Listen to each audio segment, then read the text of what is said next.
After e4, e5, knight f3, knight c6, and bishop b5, white's playing the Spanish opening, we play f5. In this video, we're going to cover the things we haven't gone through at all, new lines that need to be seen. So let's start with d3, right? We've seen a lot of this, and after take, knight f6. So what are the novelties? In the variation with white castles, we know we have to play immediately bishop c5 so we can castle and play d6. White takes the knight, pawn takes back, and white wins the pawn in e5. We go on with castle, and we have seen this line in lots of options. What to do when white plays, instead of knight c3, which we've seen in the past, when white plays knight d2 with the idea of going to f3 and support the knight. Here we do attack the knight, and if knight takes in c6, you know how to continue, you know that queen e8 is the thematic move. After knight d3, though, with an attack on the bishop, you have to play bishop b6, so that is the novelty we're looking at. So let's not make any mistakes here. This is better for black, but we have to know what to do against it. So if white plays, let's look at two moves. One of them is knight c4, which is the whole point of this line. I wanted to analyze this line because I encountered it personally. And this move forces us to give up the bishop pair. However, before we look at that, let's look at e5, which means it seems like a very reasonable move. If you do take, then you've got a double isolated pawn on the c file. That's terrible. And white has a pawn advantage. He might be interested in swapping. The king is safe. So what's going on here? Okay, play knight g4. This wins the game immediately. You've got now triple attack on the square f2, although white is protecting that square 3 times as well. However, you have the possibility to play bishop a6, pin the knight to the rook, and then the rook cannot really move away because after taking the knight, you're going to have loads of attack over f2. And either way, you're interested in swapping this bishop for this knight so you can capitalize on the weak f2 square. So a couple of options here. Let's look at this. Let's see if white does take this pawn to retain material advantage and go a pawn up. Well, 2 pawns up at the moment. Now you play queen h4 and that's game over. Hehe. Unstoppable. I mean, you are threatening checkmate in h2. What to do? h3 is the only move that stops it. But now knight takes f2. Boom. How about that? You're attacking the queen. You're threatening a discovered check of the bishop. Our bishop in b6 is extremely powerful. The only thing left to do is to take this one. So knight takes f2. And now you go on and take. Bishop takes. And when the king moves, obviously the king going to h2, when you give a check and then the king goes up here, then you have a sacrifice in h3. And the game plays itself. It's checkmate soon. If instead, after this check, the king goes to h1 straight away, the bishop h3 sacrifice is already available. You are going to do it and you're going to checkmate soon. So that means in this position, white has to take the bishop. And now we take back, that's check. King moves, and now you simply take here. And when the pawn takes the bishop back, rook a to e8 closes the game forever. You're going to e1 no matter what. Let's close the line there. So in this position, we mentioned that this pawn cannot take the pawn in d6 because you have the immediate threat of queen h4. So what about knight to f3, which is the whole point of playing knight d2? We gotta look at this this idea. That's the whole point. So here now we take this pawn, believe it or not. It's defended twice, and also we are purposely isolating and doubling up our pawn. What's going on here? Why are we doing this? Well, you'll see why. Well, first of all, you're threatening a fork. This move wins a piece. So this pawn can be taken by 2 different knights. If the knight in d takes, game over already because you win the queen. When you get taken back, knight f2 attacks the rook, threatens discover attacks. And if the rook goes to e1, for example, you got discover attack, discover check, you win the rook. If the rook goes to f1, then after the check, the king moves. And then this knight in f3 is pinned, so you can win this one. The knight can't take you back because of checkmate. So in this position, what if instead of knight d takes, what about knight f takes in e5? Okay, knight to f2. Boom! Isn't this just a crazy game, the Schliemann Gambit? So knight f2, and yeah, we're threatening all the craziest discovered attacks in the world, attacking the queen. So after knight takes back, what's going on? Well, take the queen. That's it. The knight can't take, it's pinned, and when the rook takes, you take this one with crazy discovered checks available once again. The only move would be knight c4, attacking the piece that is threatening the discovered check. So what to do? Rook to d2 check. And you're going to be taking this rook and you're winning the game. So let's make a recap and let's look at the other line that arises from the same variation. So bishop b5, f5. Okay, in the variation with d3, take, as we know, knight f6, castle. In a very normal game, bishop to c5, and now take, and we're losing this pawn. What to do? Castle. Okay, knight d2 variation. We've seen knight c3 already. So d6 now, and we're not looking at knight c6 because we've seen a similar pattern. Queen e8, the knight can take the pawn in e4. So let's do this move again. Knight d3, bishop has to go to b6. And now let's look at this move, which is one of the main points of playing knight d2. Knight c4 now wins our bishop pair. However, we now recapture this pawn, incrementing the pressure on the square f2. And when they take us, you take back with the a pawn, so the rook is on an open file. And now development. Okay, so we are threatening once again bishop a6, which will pin the knight, and then after taking the knight we can capitalize on f2. So what if white just says, you know what, I'll develop the bishop, putting more defense over f2. What are you going to do now? Okay, knight f6, moving back, believe it or not. Let's see what the plan is. So after this move, knight to b4, attacking this pawn in c6, you play bishop to b7. This is how we're going to be developing this bishop. Queen e2, developing. c5, attacking the knight. The knight can't move anywhere except back to d3. And now we understand why we played knight f6. We wanted to reach d5, which was inevitable. So knight to d5. And pay attention to the fact that our opponent doesn't ever move. There are no moves that make sense. If white wants to develop the rook, for example, in the open file, we'll have to play a3. However, we go on with our plan, which is queen to f6. And after the rook develops, we finalize our plan with queen to g6. So that is the plan. When they play bishop e3, you kind of, and obviously when they play knight c4, attacking and swapping with the bishop in b6, you don't have that extra big attack on f2. You don't have that, but you're going to play knight f6, knight d5, and then queen f6, queen g6, and a bishop in fianchetto, finalizing the attack on the square. g2 exploiting the fact that this knight is in d3, which is a very bad square. Knight f4 is not possible, he will take it. What to do now? If g3 comes for preventing that, obviously queen e3 closes the game. We have a double attack on the bishop, so f3 cannot be played to stop the threat. We're going to win the bishop. And we also threaten to simply take this bishop with a checkmate.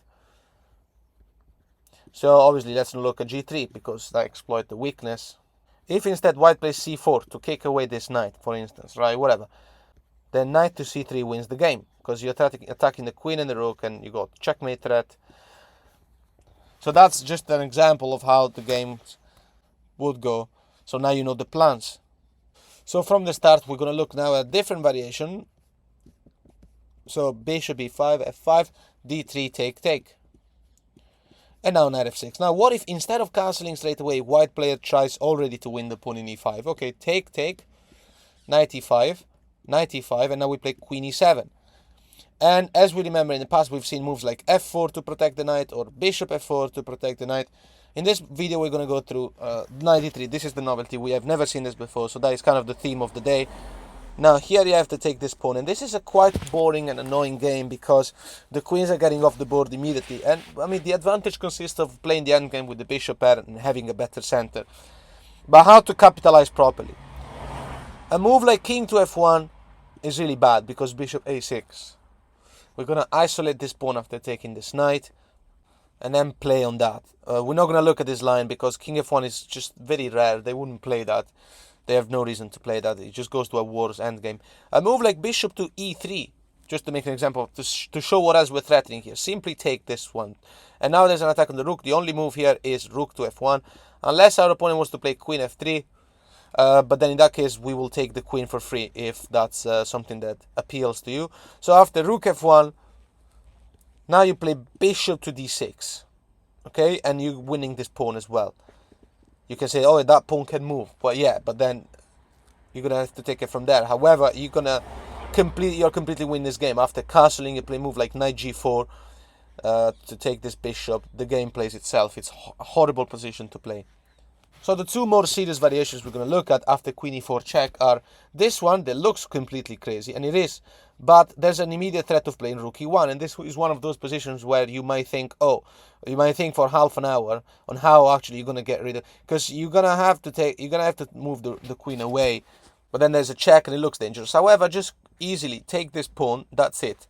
After rook e1 check, knight to e4 check. It's a counter check. If rook takes, then you can take back with the queen, obviously. After this check, the queen will have to go, the king will have to go somewhere, let's say king e3 or whatever. Either way, even king e2, but then you can play d5 with the threat of coming here with a check. So even if the king is going to e3, where it seems not to be a check for us, because bishop c5 is not accessible because of the knight. Either way, so now we've just played d5. If white plays, let's say for instance, f3, kicking the knight away, simply bishop e7. We don't care about losing the knight because then the bishop is coming into the game. So let's say if pawn takes, then bishop g4 is the best move. You're attacking the queen. That queen is trapped, as you can see. Now it doesn't look trapped because queen d2. Okay, fine, but then bishop g5 check, and you're winning the queen. If the knight moves to block, it's kind of the only thing left to do. Take. And now we have to capitalize with queen f3 check. King has to go to g5. Look at this joke of a game. Check. The king goes here, but then queen f7 is made. The king goes here, but then this is made. So that's not worth it.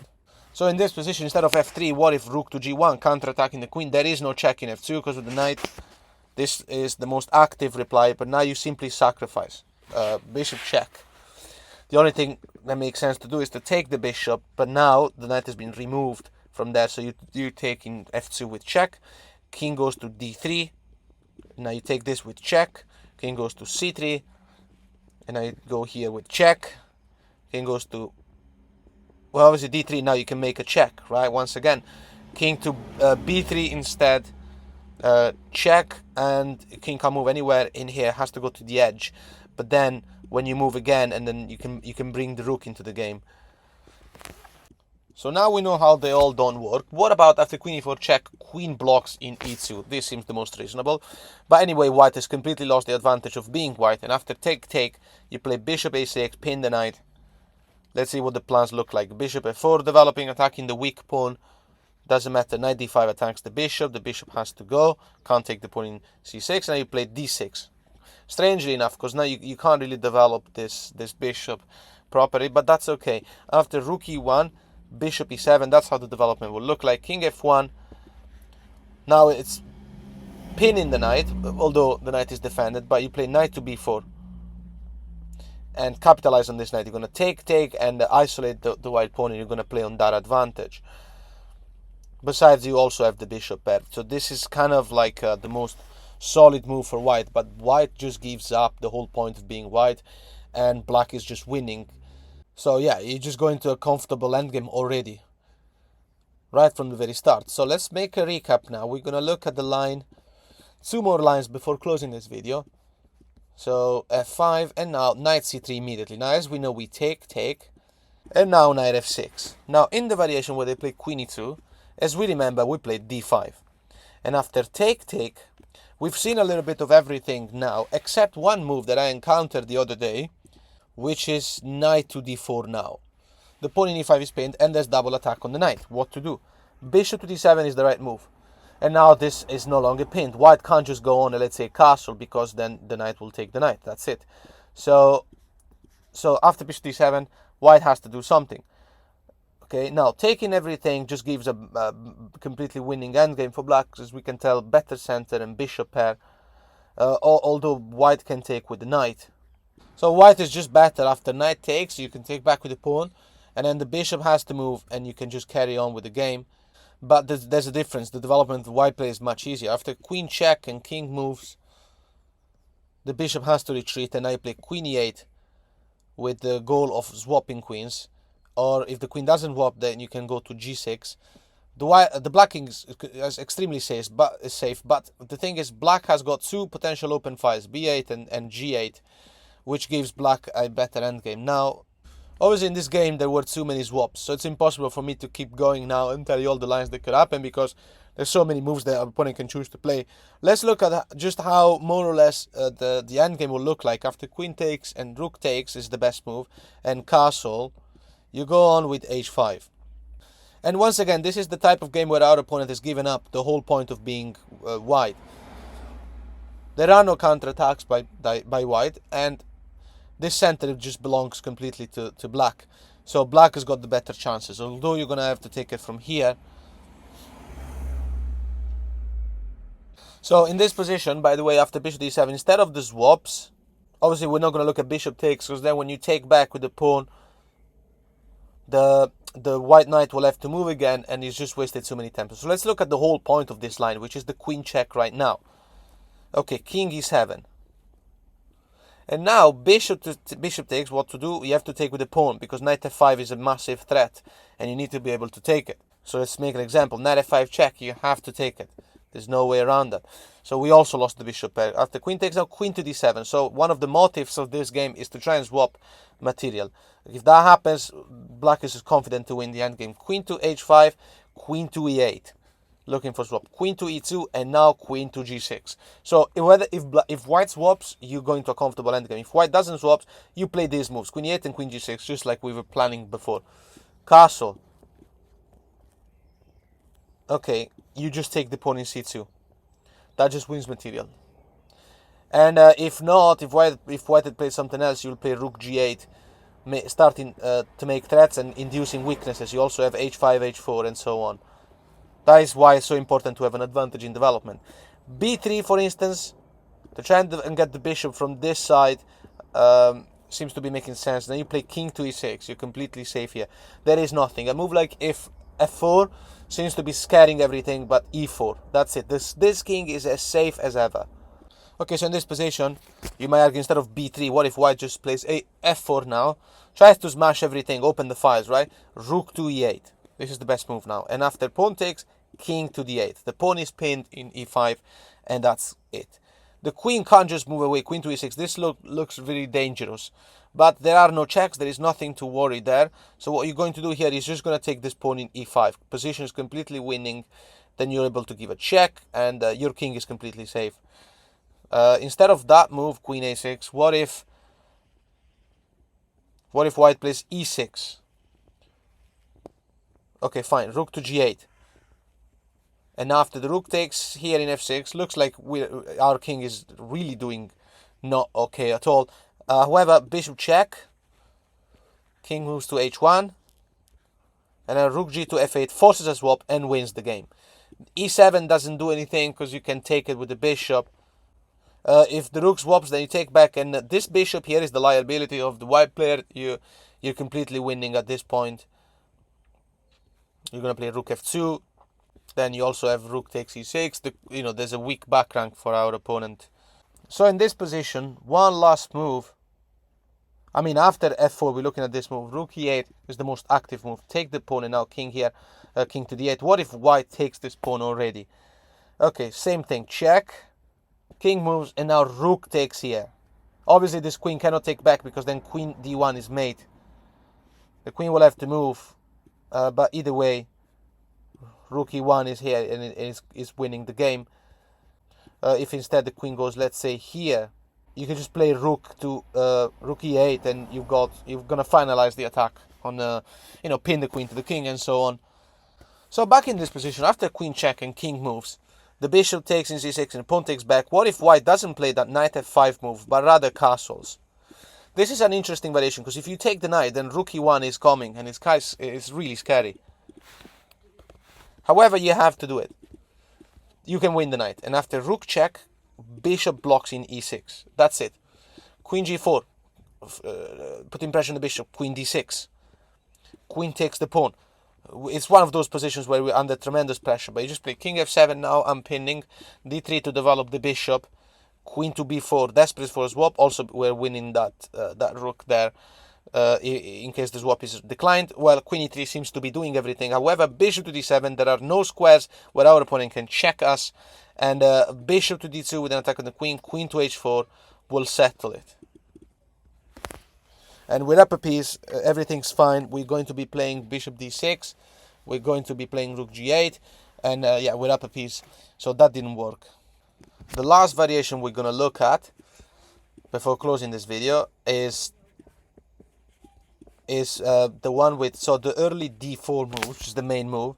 As we know, we take, and after take, c6, and now wherever the bishop goes, let's say bishop c4, but then we play queen a4 check and we win the pawn. We've seen this a lot. We have never seen the novelty here will be bishop to d2. I cannot believe I never showed you this move.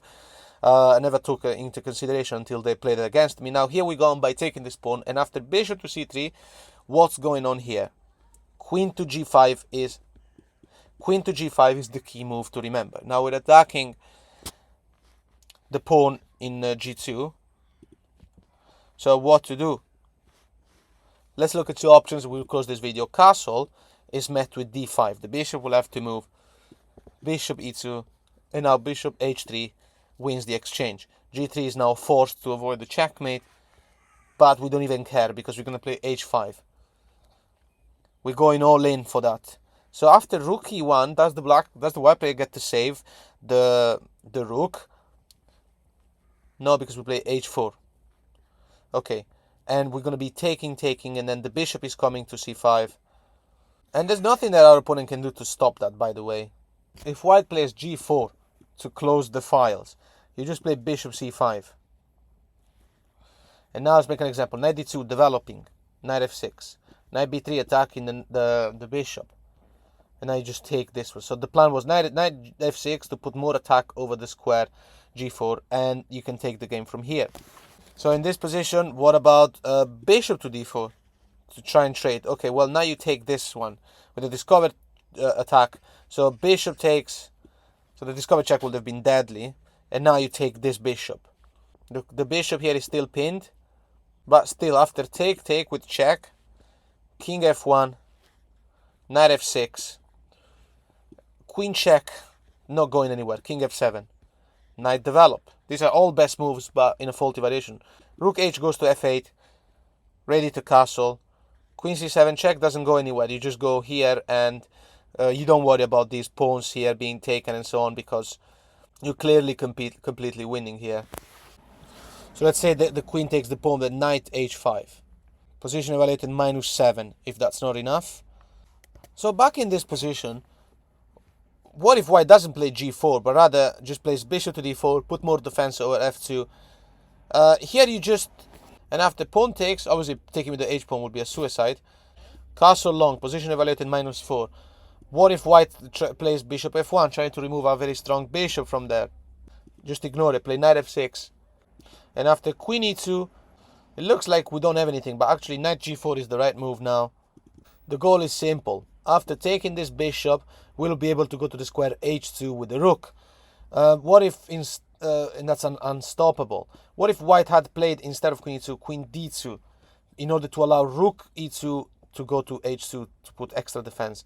Now here you play queen to g6. We don't want to swap. And after take, and queen to g2, how to capitalize this? Our opponent could also have taken the knight in f6. But the thing is that everything leads to, I mean, this position has been evaluated -5 for a while. Now you just play queen to h5, and you're going to capitalize with knight g4. Okay, what if the bishop gets pissed off with that knight? You take, fine. Knight to d2, the idea of going to f1, put more defense over that square. Where is the win, and why can we not see it? Well, f5 is the right move now. The idea is to play bishop c5. This is basically unstoppable. So if you get to play bishop c5 check, king goes to h1, and you play rook to g8, then you're winning this pawn in g3. It's game over very soon. So what if in this position white plays knight to b3? It does stop us from playing bishop c5 check. Why are you going to play bishop d6? Basically the same thing is happening. You're going to be playing rook g8 and finalize the attack on g3. One last thing to mention, after this move here, when we play queen g5, the king castled, and then we play bishop h3. What if white just plays g3 and stops all of that? What's our plan now? Well, same thing, d5. The bishop has to move, bishop to f1 to go into the fianchetto, the only diagonal from which could be playing in the future. Bishop to c5 comes now, and after bishop g2, bishop to g4, capitalizes on that queen, queen to d2, e3. Obviously the queen can't take, but when the pawn takes, but either way bishop takes, the queen now has to move, and now we develop the knight from h6. The threat of playing bishop f5 is too strong. We're going to be castling. Well, let's make an example. Let's say if white makes this move, knight d2, just castle. Our opponent can't castle in any side of the board at all. So this is some huge trouble. If instead of knight d2, white plays bishop to d2, trying to swap with our strong bishop, we swap everything. Queen takes, and now check. This cannot be blocked, right? Now we're going to castle. It's completely winning position. So here after knight h6, knight d2 doesn't work, bishop d2 doesn't work. What if the bishop takes this pawn? This is interesting. If you take this bishop, you're going to lose the bishop in e3. First you play this move. This is a Zwischenzug. Here's the thing. This bishop seems to be able to swap with this knight or maybe win a free rook. But whatever thing happens, let's say takes the rook, but now queen check. This cannot be blocked. And I mean, it's mate basically. If instead of that, our opponent takes our knight, just take back, and the position is evaluated -7. If that isn't crazy enough, there's no checks that our opponent can give to us, and there's no way that they can even castle. We are going to castle. And h3 here to attack the bishop doesn't work because of this move once again.